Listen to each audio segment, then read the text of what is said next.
Ketubot Perek Chet, Mishnah Aleph. First Mishnah and the 8th chapter of Ketubot. In order to understand this Mishnah and some of the Mishnah that are going to come, we need to go back to a chart that we saw in Masechet Yevamot. Okay, this is a chart which outlines, let me see if I can move it over a little bit. This is a chart which outlines what property belongs to the wife and the property belongs to the husband in the context of a marriage. So, a marriage, in Jewish terms, if you haven't realized this now from Masechet Ketubot, is really a business transaction.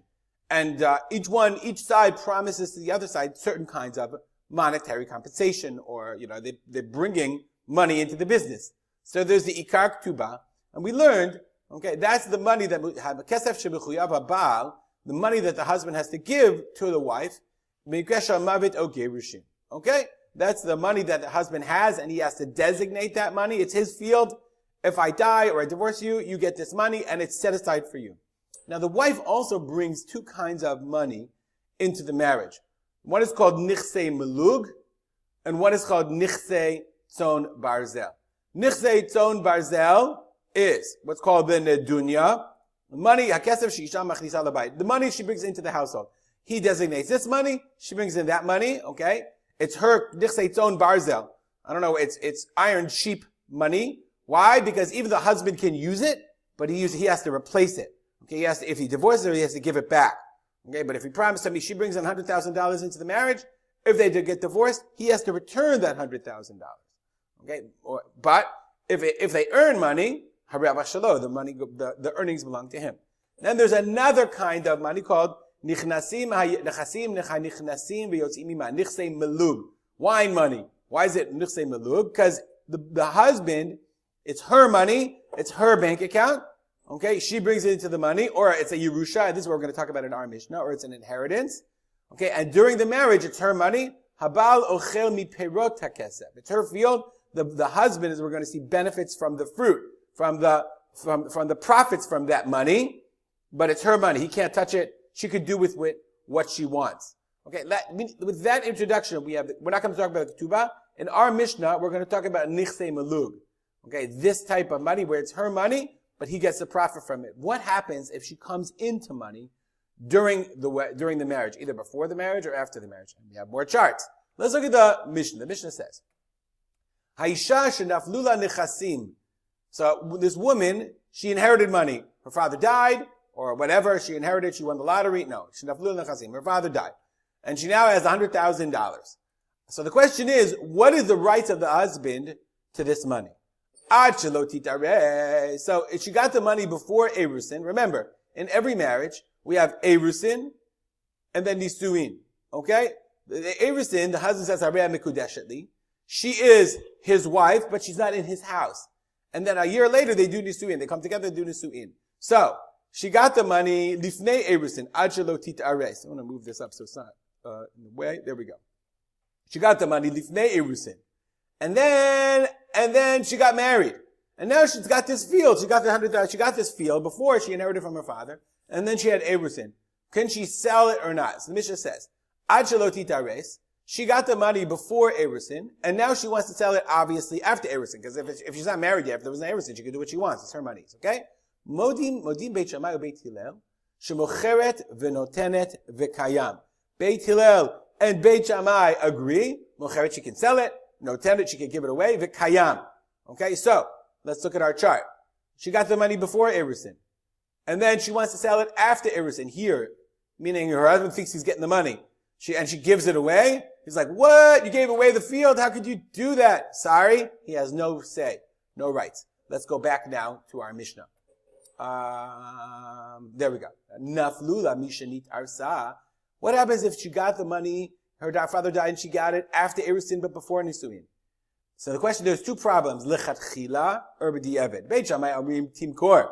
Beit Shammai says, yeah, it's still hers. Her husband, the Erusin does not give her husband the rights to have any say in this property, so therefore she can sell it or give it away or whatever. Beit Hillel omrim lo timkor. Beit Hillel says, no, she shouldn't sell it. Okay? Because he still has some kind of rights to it. But elu ve'elu modim, but both agree she'im machra v'natna kayam. But they both agree that if she did sell it, she shouldn't have. she should consult with her husband or what have you, but if she did sell it or give it away, kayam, then she has the right to do that. Bidi avad, she has the right to do that. Amar Abuda says, when they said this din in front of Rabbi Gamliel said this din in the Beit Midrash, in the study hall. So they said to Rabbi Gamliel, 1 second, the husband did kiddushin already. So we just said, let's look at the case already. They did erusin. She got the money here. They're married. Halachically they're married, but they're not in the same household. So, and we said, according to Beit Hillel, Timkor, and everyone agrees, in machra kayam. So 1 second, since she's his wife, maybe she should have right in the money. That's what the Mishnah says. Amar Rabbi Yehuda, Amar Rabbi Gamliel, ho'il v'zacha be'isha, lo yizkeh b'nechasim. He was married to, she's his wife. So shouldn't he get the property also? So why can she sell it? So Rabbi Gamliel says, really interesting. Amar lahem, ala chadashim anu boshim. Okay? We're embarrassed about chadashim. We're going to see what chadashim is, the new law. I'm going to tell you in a second what it is. We're embarrassed about the new. Let's see what's the new. We're embarrassed about this halacha. You're going to try and include the old. What's yish chadashim? Naflula mishanis eight. Let's go back to our chart. Okay. Now the woman, her father's fine before marriage. She got married, erusin, father's fine. They had the wedding, nisuin. Her father dies. Okay, and now she's here on the timeline. I hope you understand this is like a timeline. Okay, and now her father dies and she inherits the money. So what's the halacha? It's now, can she sell it? So Mishnah the Mishnah says, Naflu la mishanisei, Elu ve'elu, even Beit Shammai and Beit Hillel modim, they agree. She'im machra v'natna, if she sells the field, or gives away the field, Sha'abal motzi miyad l'kuchot. The husband's like, no, I have rights to this field.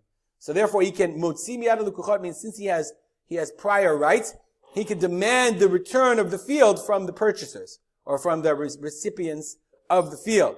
So now, what can he take away? What can he take away? The Kahati says, the Kahati says, the Gemara says, it's only talking about, let's go back to our chart for a second. He can't take away the whole field. She has the right to take the field. It's her field. It's the Kesef Shel Isha.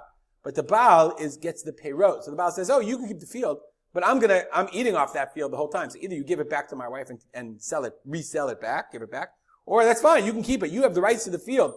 She has the only rights she has to sell are the rights she owns. I'm the beneficiary of the field, so I'm going to keep taking the fruits until she dies, because it's her field. It's only her field to give the field itself, but not the produce of the field, the principle, and not the interest, as it were. That's achar erusin. So this is achar erusin. She sold it. She inherited after nisuin. After nisuin. Go back. She inherited after nisuin. And then she sold it after Nisuin. Everyone agrees about Motzi Miyad L'Kuchot. This is the Chadashim. This is what the Chachamim were embarrassed about. Achar Nisuin. They were embarrassed. It's like, because it's her field, but still the Baal has property on it. So let's go back to our Mishnah before. Rabbi Yehuda says, 1 second. Since it had erusin, lo yizkeh ben chasim, how could she sell something? Amar lahem, ala chadashim, the new halacha, the new money that came to her after Nisuin. Anu boshim were embarrassed that the husband has such power over her. You're trying to include older money from before that she got after erusin. We're embarrassed about this money from here. You're going to try to include this money over here? No way. Okay, and that's why, and therefore, if she sold the money that she got after erusin, nonetheless, it's machur. Last case.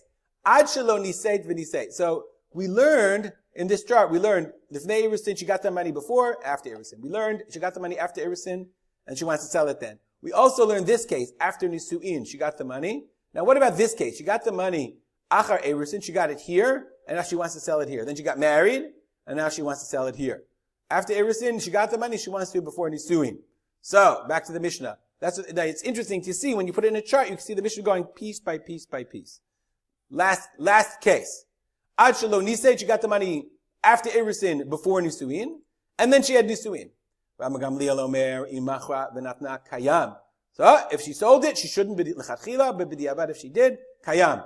Same thing. Amar Rabbi Chanina ben Akiva. 1 second.